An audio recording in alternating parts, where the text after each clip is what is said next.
This video is sponsored by NordVPN. NordVPN is turning 10, and with age comes maturity. Now NordVPN is adding awesome new services, like NordPass. Manage all of your passwords in one place, knowing they're safe and secure. Do the same with your data using NordLocker, an encrypted file storage for all of your data and threat protection. In this digital age, our digital assets are targets of scammers, thieves, and extortionists. We need to protect ourselves from becoming victims. And how do we protect ourselves from the biggest data collectors and profiteers? NordVPN. Get an ultra-fast connection, uninterrupted streaming, and use it on up to 6 devices. Bypass inconvenient region-locked content, browse anonymously, and take comfort in knowing that corporations aren't making a dime off of your data. Get your exclusive NordVPN deal here at nordvpn.com/allthingsdnd. It's risk-free with Nord's 30-day money-back guarantee. Now what you're here for. Casual players teach a seasoned dungeon master how to have fun again. Hi everyone, All Things D&D is back with another story. Being a DM long enough can end up feeling like a job. Burnout is real, but these new players embrace D&D and allowed this veteran DM to rediscover what he loves about D&D. Listen to this fantastic story, and afterwards tell us about the time your party helped you love D&D. Hi everyone. This is a story of winning creatively, and how a group of very casual players taught me a lesson about railroading, and how when you're around a table with friends to do battle with dice, it's everyone's game. To set the scene a little, I've been a player of D&D for over a decade, and also a DM for about half of that time. I've run games in 3.5, Pathfinder, some homebrew systems, etc., etc. I consider myself seasoned, not a veteran by any means, but I've been around the block, so to speak. So at the time of this story, I was living in a shared house with several other geeks, gamers, and hippies, and their various cohorts. We had started playing one-shots with me as DM, and eventually a proper campaign. There were 4 regulars with usually 1 or 2 tourists per game, a friend or partner of one of the regulars, or someone visiting for the weekend. Now, for the main cast, I should say before I introduced them, while they were geeks and gamers at heart, none of them had ever played D&D before I moved in. Seeing as this is a story about winning, I have no qualms about using first names. So the main cast was Frankie and Alex, a couple who played a dwarf cleric and a gnome thief respectively. Jake, who played a sorcerer. Josh, who played a fighter. And finally Sam, who was visiting for the weekend and had rolled a dwarf fighter. I should also elaborate a little on the casual nature of the game. None of the house crew had played D&D before I moved in. Frankie and Alex were big Warhammer 40k enthusiasts. Thanks for reintroducing me to that one, guys. And Jake, Sam, and Josh were all big-time console and or PC gamers, so we weren't going in blind. However, they all wanted to keep things not simple, not dumbed down, just casual. That's the best word I can find. Basically, they all rolled proper characters. I think we did 3.5, as it's the one I know mostly off by heart at this point, and all stats were relevant to any checks needed, etc. Death was a possibility, and if you screwed up and died, so be it.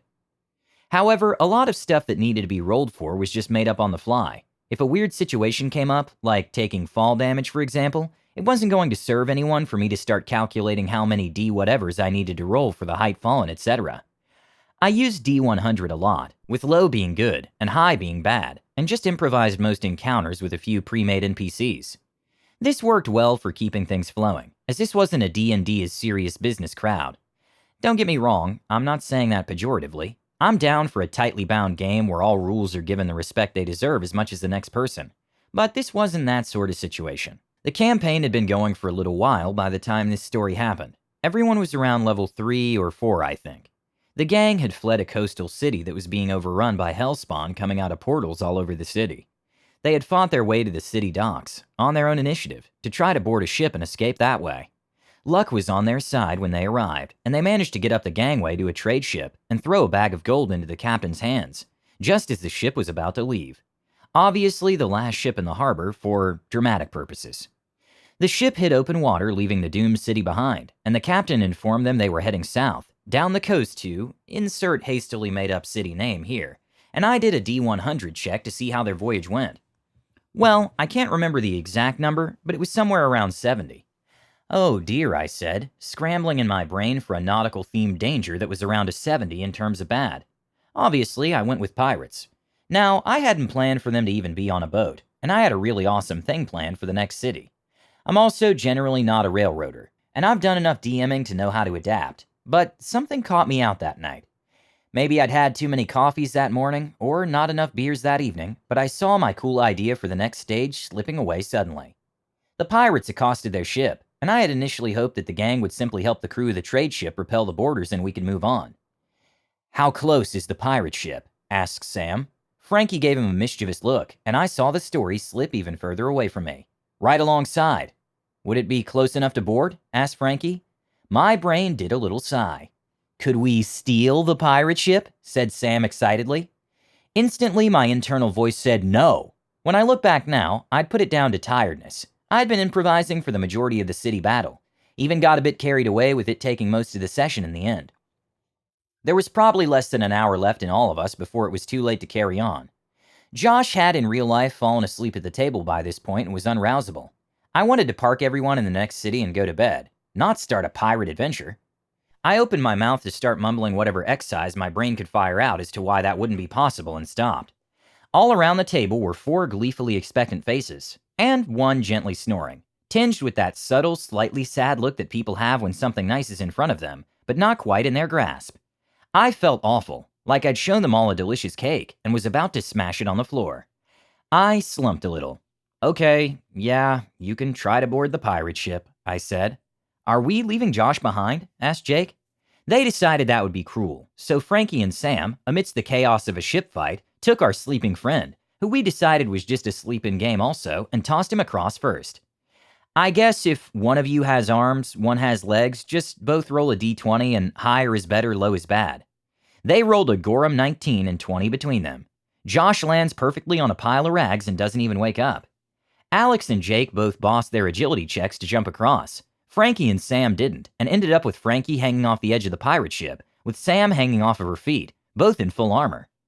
Alex managed to pass an intelligence check to work out how to steer the ship free, and began barking orders to Jake, whose character was tall enough to reach the tiller, while he ran around cutting the ropes that held the 2 ships together.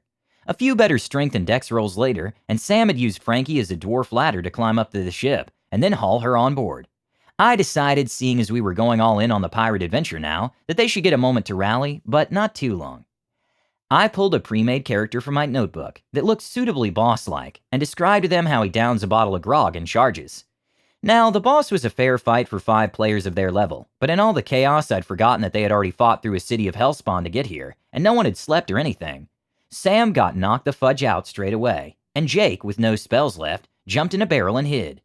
Alex was a gnome thief with a D4 damage dagger, and Josh was still asleep, which left Frankie fighting the guy one-on-one. Oops, is this gonna be a really crappy TPK? The combat came back around to Jake. "Still hiding in the barrel?" "Is there anything in the barrel with me?" asks Jake. Quick D100. It came in at under 20. Thank you, dice gods. "Yeah, there's a single round bomb in there," I say. "Okay," I jump back out clutching the bomb and look for an opening to throw it at him. "Okay," I say, "that's about a full turn." The combat came around to Alex, who was valiantly trying to dart in, and put a few cuts on the boss with his knife. "Can I see Jake holding the bomb?" he asks. "Sure." "Frankie, hold him off," he bellows in his best gnome voice. "I have an idea. What am I gonna have to roll to climb the mast?" "Roll for agility." "Cool, you climb the mast in your turn." "I'm only going up to the boom," says Alex. Another round of fighting. Frankie's almost dead now. Jake couldn't throw the bomb yet without hitting her. Quick aside here, Jake's character had been established as a pipe smoker from the start, so he had a pocket flint to light the bomb.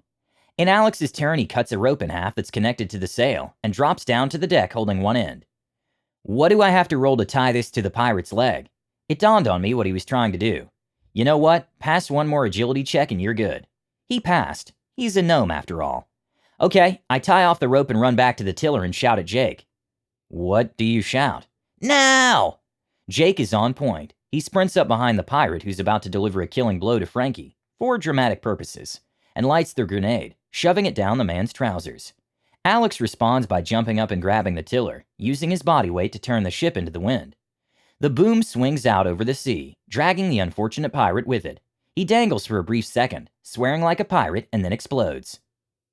Applause all around the table. I'm clapping too. Alex's final agility check was the last dice roll I'd made them do. The idea was just too great to leave to chance, and for the only time ever as a DM, I'd decided the rule of cool had to prevail. A bloody leg stump dangles from the rope swaying peacefully in the wind, A seagull flaps in and takes a tentative peck. I feel like I'm probably not going to see as creative a death of an NPC as that for a long time. Look guys, there was a plan for the next leg, but you know what? If you all just want to keep the ship and make this a pirate adventure now, feel free. They discussed the idea, but decided they were too invested in the main story to do that. They pointed the ship south and decided to go to the next city and turn the ship in for a possible reward.